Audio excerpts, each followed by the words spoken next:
Yun, good morning po. Ay, sarap ng buhay. And good morning po mga idol. Mapagpalang araw po mga ka-adventure. Nandito po ako sa Pililya, Rizal, dito po sa Windmill. Ano po. Mamaya po ipapakita at iikot ko kayo sa lokasyon kung nasaan ako ngayon para po makita nyo naman itong view. At habang narito ako nagpapahinga, ay hindi ko maiwasan na magbigay ng reaksyon sapagkat nakita nyo naman, very busy tayong tao. Pagkataon lang ito na nagkaroon tayo ng pagkakataong bumiyahe mula Malolos hanggang Pililya at the same time habang napapahinga dito sa masarap na duyang ito ay magbigay tayo ng reaksyon. Napanood ko kasi kahapon yung isa sa video ni Intoy at Nika about doon sa thumbnail. Nagulat kasi ako titigil na sa pagbablog. Sabi nga, pero ang laman pala doon ay pinaliwanag niya yung patungkol sa mga nambabas sa kanila na sana magtrabaho naman. And thank you so much. Habang pinanonood ko, nabanggit niya po ni Intoy na agree siya doon sa ating kumbaga reaksyon na ginawa. Nabigyan naman natin ng reaksyon yan, na ipagtanggol natin. At sinabi ko nga na ang pagiging vlogger this time ay hindi na po siya pocho-pocho. Hindi na po siya kitaan lamang ang usapan. Kundi ito na po ay isang karera na po mga idol. Hindi nga lang na-approve ng TISDA, pero career na po. Kasi napaka-powerful po. Being an influencer, kumbaga, mas marami tayong mga followers na humahanga, na sinusundan ang ating mga galaw kapag mayroon na tayong community sapagkat natutuwa sila. Kaya sabi ko nga, sasamantalahin ko ng pagkakataong ito siguro para kay Intoy at Nika. Sana naman, wag na kayong gumawa ng thumbnail na ganoon kasi alam niyo po ay nakakalungkot. Ako nga nagulat ako, nalungkot agad ako, buti nga pinanood ko. Although alam ka po kasi kabahan yung ating mga followers na titigil na talaga kayo. Kasi kung titigil kayo, alam ko marami ang nalulungkot. Now, my reaction is this. Parang karagdagan lang doon sa sinabi ni Nika.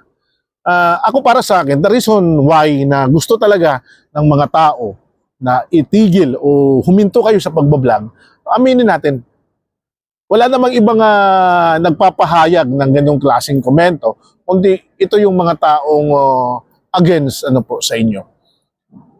Or mga followers na talagang ayaw sa inyo.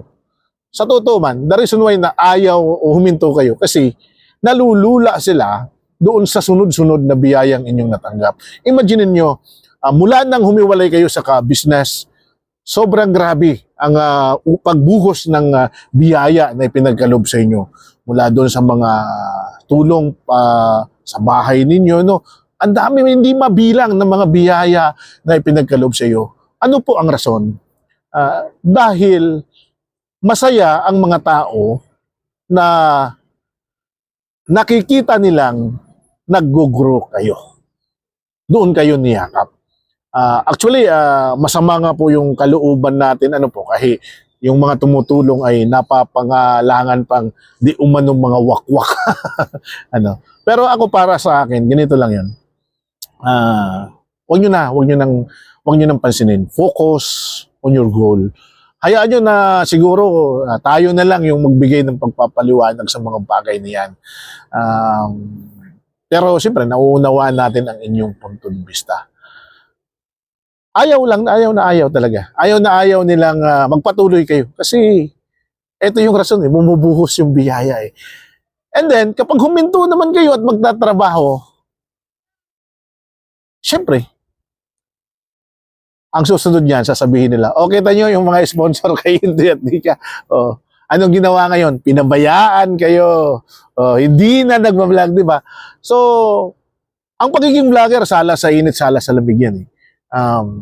Hindi mo talaga mapiplace sa bawat isa. Pero, go on with your goal. Dahil, alam ninyo, sa puso ninyo, kung ano ang direksyon na inyong tinatahak. Mahalaga ang tinatawag na pagbibigay importansya sa community, sa komunidad. Bakit? Kasi nga sa ganitong sitwasyon na dumaranas ang ating mga kapatid na OFW ng mga matinding pagsubok, dahil sa sitwasyon na kinakaharap ngayon ng buong bansa, iba't ibang bansa. nangangailangan sila ng lugar para maibsan yung damdamin na yan, para maibsan ang kanilang kalungkutan, ang kanilang takot. Nangangailangan sila ng lugar. At ang lugar na yan is your community. Hindi man ninyo nakikita sila ng tuluyan, pero by having videos na nakaka-inspired, positibo, at nakikita nilang masaya, nayayakap ninyo sila. Connection between vlogger and the followers is your channel through positive video. Kaya nga ho ay may mga taong ayaw na sa mga nadrama, ayaw na sa mga emo-emo, kasi malungkot na nga ang buhay nila, panunurin pa nila malungkot na kwento, di ba? So, wag nyo na lang pong pansinin ang mga bagay niya. Go on with your goal. Patuloy nyo yung ipag-pray, ipagpasalamat, ipanalangin ang mga taong nagmamahal sa inyo. Tulad nyo ng sinasabi ko,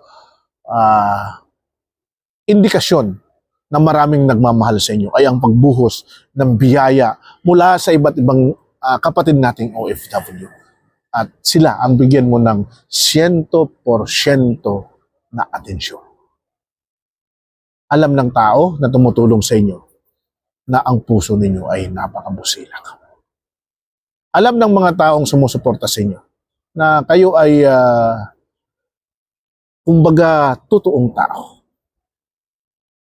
Sabi pa nga hindi nyo na kailangan magpaliwanag pa. Minsan, ang pananahimik sa isang bagay ay nagpapakita lang na hindi kayo lumilevel sa mababang uri. Ibig sabihin, sabi nga ng kapitbahay ko, do not step down to the level of the dog. So, sa mga makakarinig nito, mga basher, yung sasabihin nila, bakit ikaw nag-ano ka? Kasi nga ho, ako ho ay reactor. Reactor po ako. At bilang reactor, dahil nga sa kababayan ko si Intoy, at ako po ay masugid ng followers, ay binibigyan natin ng pagkakataon na maipagtanggol sila. Si Intoy po naman ay vlogger, charity vlogger. Maintain your position. Kumbaga, kailangan panghawakan ninyo yan. Kung ano po yung nakikita sa inyo, huwag nyo pong baguhin. Pinuprovoke lang po kayo ng comment section ng mga negative na tao upang ipalitaw kung paano ninyo nire-response ang ganitong mga bagay. But hopefully, hindi ninyo, hindi ninyo, kumbaga didibdibin ang mga bagay niyan. It's normal naman Bilang vlogger, meron naman talagang mga basher. At hanga lang ako kay Nika kung paano niya hinahandle yung sitwasyon. Kasi kapag nagsasalita siya, although makikita natin na nararamdaman, makikita natin yung sakit sa kanya. Pero the way kung paano niya i-deliver yung kanyang message is very simple. Kumbaga, simple lang pero may diin, may dating. Yan. So, continue, go on, focus on your community. Pagpatuloy nyo. Hanggat may mga taong sumusuporta sa inyo, hanggat may mga taong nagmamahal sa inyo, hanggat may mga taong naniniwala sa inyo, panghawakan. Dahil hindi mo dapat bigyan ng pansin ang mga taong wala naman ang bag sa inyo. Mga taong ang hangad lamang nila ay idiskarel at sirain ang takbo, direksyon ng inyong pagbablog. Mga idol, pagpasensyahan nyo po at ngayon po ay ngayon lang ako nakakagawa ng vlog dahil sobrang busy kasi ako. Talagang alam niyo naman na mayroon din naman tayong mga ginagawa, mayroon din tayong trabaho. Ito lang, nagkaroon ako ng oportunidad dahil bakasyon. Di po ba? Pumunta kami dito, kami sa Pililya. By the way mga idol, ito po, ipapakita ko po sa inyo itong lugar na pinuntahan namin dito po sa Windscape, Pililya, Wedbell, dito sa Rizal. Tara, let's go. So ayan po mga idol, grabe ang ganda. Ito po yung windmill dito po sa Pililya. Actually, ito yung entrance. Ito pong lugar nito ay Windscape, tinatawag nilang Windscape. So, pagpasok po nito, may malawak na parking.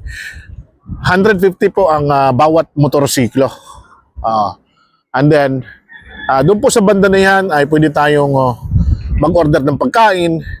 Then dito naman po sa portion na ito, dito kayo magbabayad. And then at the same time, pwede din po kayong bumili ng yung mga souvenir items. No?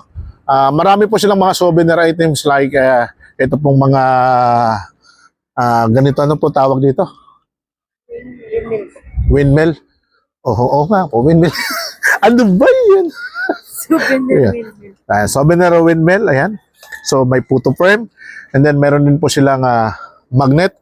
At mga idol, di ko lang alam kung ano po ang pagkakaiba ng bubbles dito sa windmills at bubbles sa Divisoria. Joke lang. Meron din po sila. No? So, ayan. Then may view deck po sila. Doon po sa banda roon, sa banda itaas. Yan pong itaas natin. Susum ko lang po sa inyo, ano? Yan. Yan po yung view deck nila. Kung saan pag nasa taas po kayong mga idol, 360 po ay makikita nyo yung kapaligiran. Ngayon, pagpasensyahan nyo na kasi medyo mainit na po yung araw, hindi na po ako makakaakyat. Pero isa po sa napakagandang attraction dito, kung talagang nature lover kayo, ay iyan pong kanilang duyan. Ayan, yung pong kanilang native duyan, pwede po kayong mag-relax. Dito po ay malamig po ang atmosphere, bagamat mataas po ang tirik ng araw, pero malamig po ang kapaligiran dahil po marami pong mga puno. So nakaka-relax. Ay, isa lang matanong ko lang. Allowed po ba dito just in case may bisita kayo na may baon? Pwede. Ayun, good thing mga idol, is pwede pala ito parang picnic site, ano? Yun. So, allowed naman pala dito mga idol kung magbabaon naman kayo. At mayroon din dito kainan. Ayan, no? So, sa mga nais magpunta rito mga idol, pinyo lang sa Pililya Windmill. Diretso po kayo sa bandang unahan, Windskip. Ayan. Meron po silang coffee, drink, snacks, gift, and souvenir. At napakalawak po ng kanilang parking. Okay. So, ayan po mga idol, mga ka-adventure. Isa na naman pong panibagong adventure ang aking isinabay ko na po kayo sa aking biyahe. Alam kong ang bawat isa sa atin ngayon ay dumaranas ng napakalaking hamon dahil nga po sa hinaharap na problema ng iba't ibang bansa. Pero sana po ay mag-enjoy kayo dito po sa ating pag-iikot. Ano po, kasabay na rin po ng ating reaction video para po kay Yanika. Lalabas na ko ng konti para makita ninyo yung windmill. Oh, ito po pinakamalaki. Ayun. Ayun, oh. Di ba? Sarap. Ayan. So marami pong nagbabike dito, marami pong pumupunta. Ayan. Ingat lang po kayo rito, ano. Mag-ingat lang po kayo dito kasi gwardiya ito, gwardiya. Idol, baka may babatihan tayo. Wala ako. Wala ako. Sabi ko na nga, tahimik lang siya eh. Dito naman ang Idol. Ayan. Si Idol po ang gwardiya rito. Ayan. So, paano po mga Idol? Ayan, sa ating po lahat mga ka-adventure. Sana po ay nag-enjoy kayo doon po sa ating reaction video. At the same time, ating pong pag-ikot dito po sa Pililya Rizal. Ako po si Taong Gala. God bless us all. Please do click and follow Entoy Yanika Adventure. Likewise, Kuya Noy, ating journey. Suportahan din po natin. But syempre, ang nag-iisang Taong Gala. Mapagpalang araw sa ating lahat. God bless us all.